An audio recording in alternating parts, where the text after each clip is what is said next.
Bismillahirrahmanirrahim. Assalamualaikum warahmatullahi wabarakatuh. Masih bersama karduk.com. Pada video kali ini kami akan menyampaikan kabar gembira yang datang dari DPR RI terkait dengan pengangkatan tenaga honorer menjadi ASN P3K tahun 2024. Yaitu DPR RI telah menyampaikan angin segar untuk tenaga honorer terkait pengangkatan P3K tahun 2024. Tiga hal penting ini wajib diketahui oleh semua tenaga honorer di semua golongan. Untuk mengetahui lebih detail, silahkan simak video ini sampai selesai. Tapi sebelum kami lanjutkan, bagi rekan-rekan yang baru menemukan channel ini, tekan like dan subscribe-nya, dan juga tekan lonceng notifikasinya supaya nanti bisa mengetahui informasi terbaru terkait dengan rekrutmen CPNS serta pengangkatan tenaga honorer menjadi ASN P3K tahun 2024. Sekarang, mari kita simak dan cermati informasi dari DPR RI berikut ini supaya nanti tidak gagal paham. Belum lama ini, anggota DPR RI Mardhani Alisera menginformasikan terkait kesepakatan dengan Menpan RB.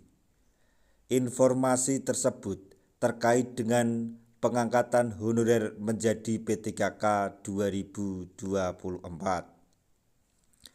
Tentunya hal ini menjadi angin segar bagi honorer yang selama ini menunggu kejelasan status mereka. Adapun berikut poin-poin kesepakatan antara Menpan RB dan DPR RI yang wajib diketahui oleh para tenaga honorer. Kesepakatan yang pertama yaitu tes CASN hanya bersifat formalitas.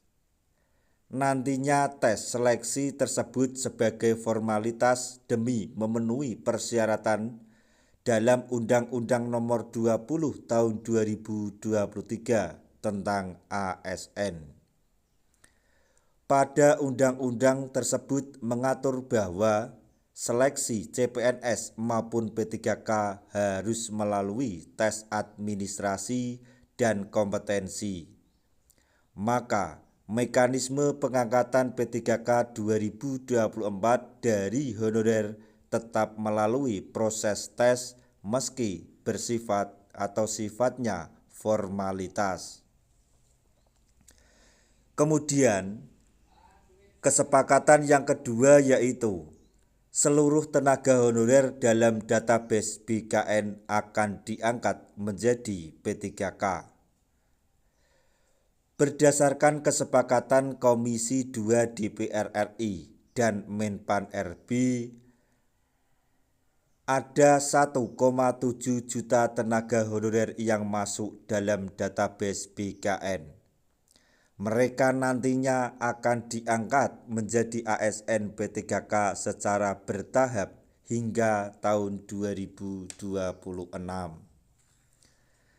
Nantinya jumlah honorer yang diberikan SK P3K setiap periode pengangkatan akan disesuaikan dengan kemampuan anggaran pemerintah daerah atau Pemda.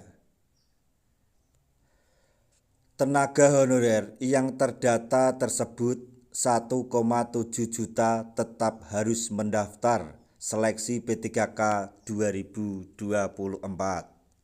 Tetapi tidak ada passing grade seleksi bagi honorer sehingga semuanya berstatus lulus. Kemudian kesepakatan yang ketiga yaitu jalur prioritas untuk honorer asli. Mardhani menegaskan betapa pentingnya data honorer yang asli pada seleksi P3K 2024. Data asli honorer K2 yang hingga kini belum diangkat wajib menjadi prioritas, serta harus teliti dalam menyaring honorer palsu. Jangan sampai honorer palsu tersebut malah diangkat menjadi P3K padahal mereka tidak berpengalaman di bidangnya. Nantinya, untuk nama tenaga honorer yang masuk dalam database BKN akan divalidasi kembali oleh BKN atau akan divalidasi kembali oleh Badan Pengawas Keuangan dan Pembangunan atau BPKP dan BKN, sehingga hanya data valid yang akan diangkat menjadi ASN P3K. Nah, jadi sampai di sini bisa disimpulkan bahwa kesepakatan antara DPR RI atau Komisi 2 DPR RI dan Menpan RB mengenai pengangkatan tenaga honorer menjadi ASN P3K yaitu ada 3 kesepakatan, antara lain yang pertama, tes seleksi P3K tahun 2024 hanya bersifat formalitas atau hanya formalitas. Kemudian kesepakatan yang kedua yaitu tenaga honorer yang terdata di dalam database BKN semuanya akan diangkat menjadi ASN P3K, akan tetapi akan secara bertahap dalam pengangkatan tersebut sampai tahun 2026. Kemudian kesepakatan yang ketiga yaitu jalur prioritas untuk honorer asli. Nah, itu tadi informasi yang dapat kami sampaikan, informasi yang datang dari Komisi 2 DPR RI dan Menpan RB terkait dengan pengangkatan tenaga honorer menjadi ASN P3K di tahun 2024. Semoga informasi ini dapat bermanfaat bagi rekan-rekan tenaga honorer semuanya. Di akhir video kami mengucapkan banyak terima kasih. Wassalamualaikum warahmatullahi wabarakatuh.